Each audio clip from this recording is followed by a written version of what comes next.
உள்ள போச்சுன்னா நிறைவு தான் வாயில வரும். நன்மை உள்ள போச்சுன்னா நன்மை தான் வாயில வரும். ஆசீர்வாதம் உள்ள போச்சுன்னா வாயில என்ன வரும்? ஆசீர்வாதம் தான் வரும்.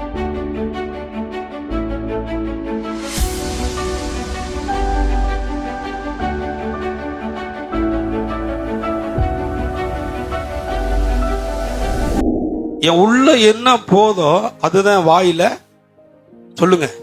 நிறைவு உள்ள போச்சுன்னா நிறைவு தான் வாயில வரும். நன்மை உள்ள போச்சுன்னா நன்மை தான் வாயில வரும். ஆசீர்வாதம் உள்ள போச்சுன்னா வாயில என்ன வரும்? ஆசீர்வாதம் தான் வரும். கர்த்தர் சொல்லுகிறத கேட்போமானால் அவர் செய்கிற காரியம் உங்க வாழ்க்கையில வியப்பை உண்டாக்கும்,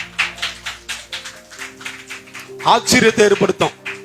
ஆமே, உங்க இருதயம் அதிசயப்பட்டு பூரிக்கும். கடன் அடைப்பதற்கு வழி இதெல்லாம் வச்சிருக்காரு பாருங்க. அதனாலதான் சொன்னார், என்ன இடத்துல கொண்டு வந்து கொடுங்க, நான் உங்களை ஆசீர்வதிப்பேனோ மாட்டேனோ என்று என்ன பண்ணுங்க, சோதித்து பாருங்க. சோதிக்கணும்.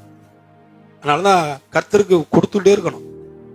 நீங்க கொடுக்க கொடுக்க கிணறு எப்படி நீங்க இறக்க இறக்க அது வந்துகிட்டே வத்தாம ஊறுதோ, கடுமையான வெயில் அடிக்குது, எப்படி இந்த மோட்டர்ல தண்ணி வரும்னு நினைச்சீங்கன்னா, நீங்க மோட்டர் யூஸ் பண்ண வெயில் அடிக்கட்டும் என்ன வேணாலும் அடிக்கட்டும், ஆனா போட்ட தண்ணி வரும்.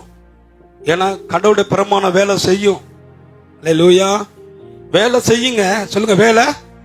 அப்ப ஆண்டவரை நம்பணும், தேவ மனுஷனுடைய பேச்சுக்கு கீழ்ப்படியணும், செவி கொடுக்கணும், அப்படியே வாழணும். நிச்சயமா சொல்லுறேன், வானத்தின் மதுகளை திறந்து உங்கள் மேல ஆசீர்வாதங்களை வர்ஷிக்க பண்ணுவார் கர்த்தர். கடன் அடைப்பதற்கான எளிய வழி, கடன் வாங்கவே மாட்டீங்க, மீதம் இருக்கும். எத்தனை பேர் மீதம் எடுக்கிறீங்க? நான் சொல்றேன், சம்பளம் வரல, மீதம் கொஞ்சம் எடுக்கணும். மீதம் எடுத்தீங்கன்னா சரியான லைன்ல இருக்கிறீங்கன்னு அர்த்தம். மீதம் இல்லை அப்படின்னா ஏதோ எங்கேயோ ஒரு இடத்துல நீங்க என்ன பண்ணுறீங்க, சந்தேகப்படுறீங்க, விசுவாசிக்க மறுக்கிறீங்க, நடக்கல. அது நடப்பதற்கு முயற்சி செய்யுங்க, பிரயாசப்படுங்க, விசுவாசிங்க. நிச்சயமா உங்க விசுவாசத்தை கர்த்தர் வர்த்திக்க பண்ணுவார், உங்களை ஆசீர்வதிப்பார்.